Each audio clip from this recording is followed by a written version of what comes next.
Então aqui é o professor Rodolfo, mais um vídeo aí para falar sobre cargas móveis, determinação do trem tipo para um caminhão, mais veículos de passeio no contorno deste veículo.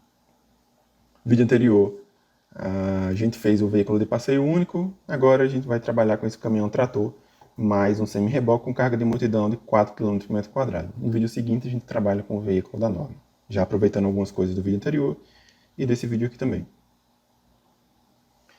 Então, o veículo que eu vou considerar agora nesse vídeo é esse caminhão aqui, que eu estou considerando que ele tem nesse eixo dianteiro uma carga de 60 kN, aí eu tenho nos eixos 2, 3 e 4 uma carga total de 240 kN, em que cada eixo aqui eu tenho 4 rodas, e lá nos eixos 5, 6 e 7 eu tenho uma carga total de 264 kN, também aqui em cada eixo eu tenho 4 rodas. De modo que aqui nas rodas dianteiras, cada uma tem um peso aqui de 30 kN. Nesses eixos aqui, 2, 3 e 4, cada roda vale aqui 20 kN. E nos eixos traseiros lá, cada roda vale 22 kN. A distância entre cada eixo estão indicadas aqui. 2,60, 1,40 m, as unidades aqui estão, as dimensões estão em centímetros, né, obviamente. 2,60 m, 1,40 m, 1,40 m, 4 metros, 1,40 m, 1,40 m. Do último eixo até a traseira, 1,20 m. Do primeiro eixo até a dianteira que eu tenho 1,5 m. Em relação à seção transversal também, eu tenho essas distâncias aqui, 40 centímetros, 50, 80, 50 e 40, os pontos de aplicação das forças. Similar ao que a gente fez aí no vídeo anterior, está aqui seção transversal, alguns eixos, né? 6 deles na verdade, né? Tem 4 rodas, só o dianteiro que tem 2, todo caso está aqui representado na figura 4, né? Quando for o caso de usar só 2, eu pego só 2. Essa distância daqui para cá, eu tenho 5,60 m. Pelo que foi dito na figura lá, daqui para cá eu tenho 80, que seria 40 aqui da defensa, mais 40 que está afastado o ponto de aplicação da primeira força. Depois eu tenho 50 para o segundo, 80 para o terceiro, 50 aqui para a quarta. Daqui para cá eu tenho 2,20 metros, que seria 2 metros mais a metade de 40. Me interessa saber a distância de cada uma dessas forças aqui até o apoio da direita, conforme a gente viu no vídeo anterior. Então essa primeira distância aqui eu teria 5,60 mais 2,20, menos 80, menos 50, menos 80, menos 50, que dá aqui 5,20 metros. Para a segunda força, eu teria 5,20 metros mais 50, então 5,70. Para a terceira, eu teria 5,70 mais 80, então 6,5. E para a última, eu teria 6,5 mais 50, daria então 7 metros. Está aqui novamente o esqueminha, né? Para enxergar lá as rodas e o ponto de aplicação da força. Vou fazer aqui, similar ao que eu fiz também no vídeo anterior, um corte AA, pegando aqui o eixo dianteiro. Então, eu tenho, em relação à seção transversal da minha ponte, longarina 1, longarina 2, o interesse da gente é calcular a reação da longarina L1. Esse 1 aqui, no caso, significa relativo ao primeiro eixo, né? Daqui para cá eu tenho 5,60 metros, eu tenho 2 rodas apenas, a primeira distância é 5,20 metros, e a última, que seria a distância 4 que a gente calculou, 7 metros.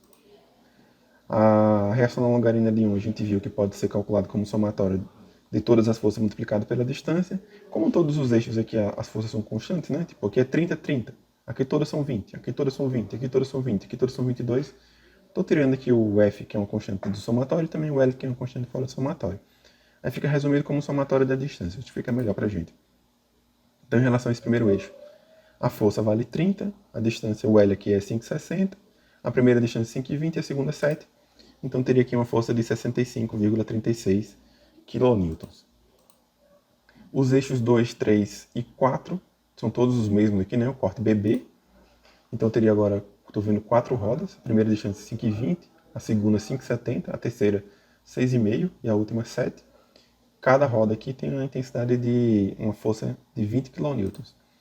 Então a reação da longarina L1, 20 sobre 5,60, vezes 5,20, mais 5,70, mais 6,5, mais 7, que fica igual aqui a 87,14 kN.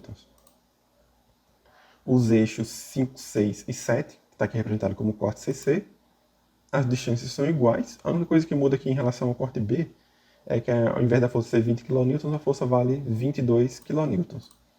Então teria 22 dividido por 5,6 vezes 5,2 mais 5,7 mais 6,5 mais 7, que fica igual aqui a 95,86 kN. Então, em relação a esse caminhão, quando ele está passando sobre a ponte, as forças que atuam sobre a longarina seria aqui o eixo dianteiro, que vale a 65,36 kN, os eixos 2, 3 e 4, 87,14 kN, e os eixos traseiros aqui, 95,86 kN. Daqui para cá eu tenho distância de 2,60 m, daqui para cá 1,40 m, 1,40 m, 4,40 m e 1,40 m, né? Beleza, até esse ponto aqui é a mesma coisa que a gente fez no vídeo anterior, só que aumentou o número de eixos e o número de rodas, mas novidade mesmo não teve nenhuma. A novidade mesmo aqui é a carga de multidão, de 4 kN por metro quadrado, né? Que diabo é essa carga de multidão? Então vamos voltar aqui de novo para o esquema da ponte. Estou aqui com o meu caminhão sendo visto de cima, né? E aí imagine que sobre essa ponte, há de concordar comigo que não necessariamente o caminhão precisa passar sozinho sobre a ponte, né? Pode acontecer? Pode, mas não é uma regra definida, né? Ele poderia passar aqui e atrás dele vir um carro, por exemplo. Também encostadinho como ele está encostado aqui. Poderia também, por que não, além de ter esse carro aqui, ter um outro que está passando aqui à frente do caminhão. Veio na frente do caminhão, por que não, né? Poderia também, além desse daqui, ter um que está passando do lado do caminhão. O que seria estranho seria que todos os carros fossem da mesma marca, da mesma cor, né? Mas aí vocês imaginem aí cores diferentes e marcas diferentes. Como eu já disse anteriormente, eu não sou especialista em carro, né? Só peguei uma figura aqui para tomar como exemplo. Imagine que, sei lá, esse aqui é um Etios, esse aqui é um Gol, esse aqui é um Palio, por exemplo. Um é cinza, o outro é verde e o outro é vermelho. Isso é irrelevante, né? Pode concordar comigo. Poderia ter um outro carro aqui, por exemplo, e fica o resto vazio. Poderia ter mais esses outros carros aqui, né? Pô, começou a engarrafar aí e eu tô nesse ponto aqui. Toda a minha pista tá cheia agora, né? De veículos. Inclusive, alguns aqui não estão nem obedecendo a divisão de duas faixas, né? Vamos considerar, talvez, aí que a pintura apagou e os caras nem lembram mais que eram duas pistas apenas, né? Coube três, eles estão em três. Engarrafou e os caras foram se apertando ali. É mais ou menos o que está sendo mostrado aqui nessa foto, né? Veja que eu tenho aqui um caminhão. À frente do caminhão eu tenho vários carros de passeio. Aqui também eu tenho vários carros de passeio. Aqui do lado também eu tenho, né? Enfim, bem parecido com o que está acontecendo lá. E a situação inicial que eu mostrei poderia ser, por exemplo, esse caminhão que está aqui, ó. Tem um espaço vazio aqui tem espaço vazio, né? Aqui tem espaço vazio. Esse outro caminhão que está aqui tem dois veículos que estão passando aqui do lado, mas tem um espaço vazio aqui também, né? Então eu posso ter o veículo passando sozinho, posso ter uma situação de total engarrafamento, como eventualmente eu posso ter simplesmente alguns buracos aí na minha pista, né? O que eu vou considerar o que for pior para mim. Às vezes é pior considerar o veículo sozinho, às vezes é pior considerar que está engarrafado, às vezes é pior considerar que tem alguns vazios. Vamos ver isso daqui a pouco também. Tá, e daí, né? Então, essa carga, como eu tenho vários veículos aqui, os meus são iguais, mas é o que eu já falei antes, né? Na verdade, isso daqui eu estou tentando representar esse caso aqui, né? Vários veículos de passeio, não necessariamente de mesma marca que está passando, né? Pelo amor de Deus. Mas aí, como sim, o veículo está aqui, aqui estão as forças, ao invés de considerar cada rodinha aqui desse veículo como uma carga concentrada, a gente considera que os veículos são mais ou menos parecidos, né?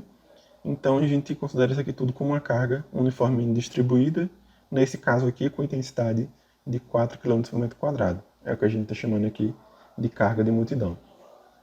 O veículo, o caminhão a gente já viu como trabalhar, então vamos ver agora como trabalhar aí com essa carga distribuída por área, né? Então eu vou fazer aqui um corte no caminhão, né? Um corte no caso, né? Onde está passando aqui o caminhão. Nesse trecho aqui eu tenho as cargas respectivas aí do caminhão, mais pesado certamente do que esses veículos de passeio. Esse caso aqui eu tenho uma carga distribuída por área, só que eu vou ter que transformar essa carga aqui numa carga distribuída por comprimento, determinado valor aí em quilômetro por metro. Há de concordar comigo que nessa situação aqui, o que está vindo na frente do caminhão é a mesma coisa que está vindo aqui atrás, né? A intensidade deve ser parecida, só não é igual mesmo, né?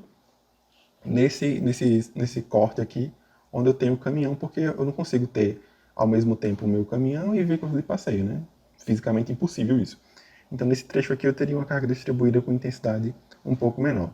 Imagino que com a figura aqui fica fácil para todo mundo ver, né? Então vamos ver como calcular esses carregamentos. Então imagine que eu estou fazendo um corte aqui, tá? Onde está passando um caminhão aqui ou aqui. Enfim, qualquer pedaço aí onde eu tenho o caminhão mais os veículos de passeio. Há de concordar comigo que a seção transversal que eu estou vendo ali seria alguma coisa parecida com isso, né? Aqui está o caminhão, não estou mais representando as forças porque a gente já calculou, isso aí já é ponto vencido, né? Estou colocando aqui só a carga distribuída referente lá aos meus veículos de passeio. E aí eu quero saber qual é o valor dessa força aqui que vai estar chegando na minha longarina L1.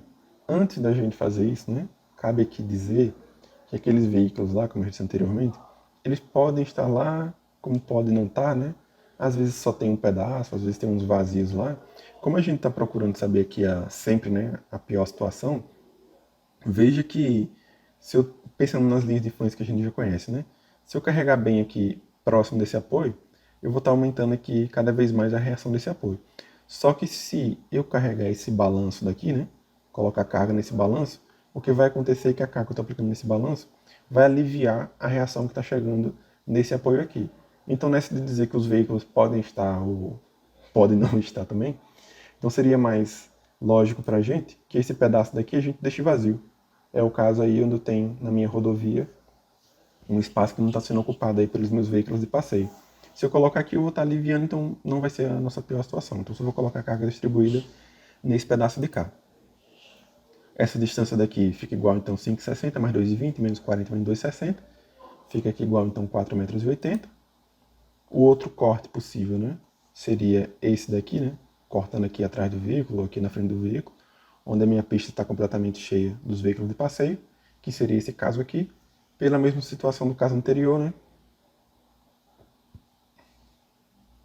buscando aí a pior situação, é melhor que a gente considere que esse espaço aqui está vazio. Então aqui eu teria 4 km por metro quadrado, encostando aqui na defensa até o limite lá da outra longarina. Esse comprimento aqui fica igual, então, 5,60 mais 2,20 menos 40, que é igual a 7,40 metros.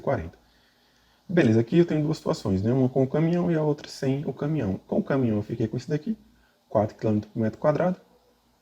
Essa força daqui eu poderia transformar no concentrado fictício, 4 km por metro quadrado vezes 4,8 metros. Aí veja que ela não tem intensidade de força concentrada, né?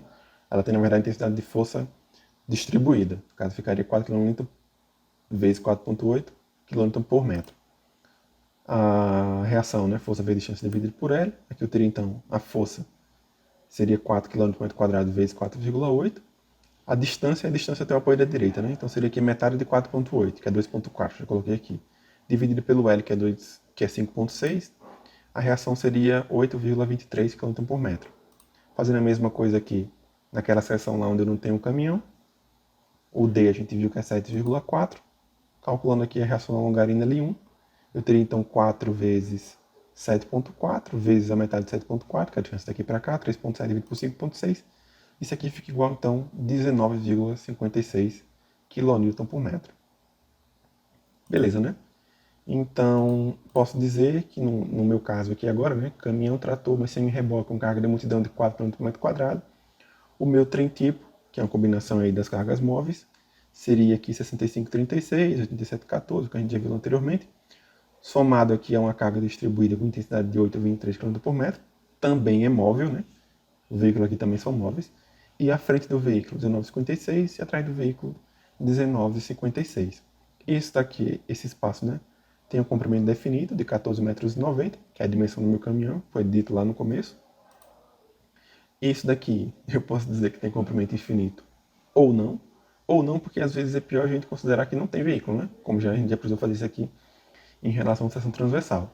E a mesma coisa aqui também, atrás do veículo 19,56, com comprimento infinito ou não.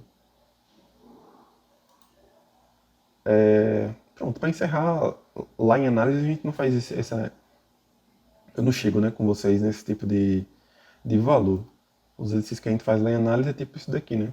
Para a viga mostrada na figura abaixo, determinar a envoltória, esforços máximos e mínimos decorrentes da combinação entre a carga permanente e a carga móvel. Determinar aqui os seus cortantes do ponto A no ponto B. Dizia lá eu, né, quais eram as dimensões, e eu já apresentava para vocês aqui o valor da carga móvel. Eu disse, pô, a carga móvel é devido a um caminhão, e aí o eixo dianteiro vale 60 kN e os traseiros aqui 80. E tem ainda uma carga distribuída também móvel de 10 kN. Agora vocês sabem como chegar nessa carga. Só tá esquisito aqui, né? Esquisito não, né? Diferente ainda, porque aqui a carga móvel é uma só, né? E aqui eu tenho duas cargas móveis diferentes. A gente vê como trabalhar isso no próximo vídeo. Beleza?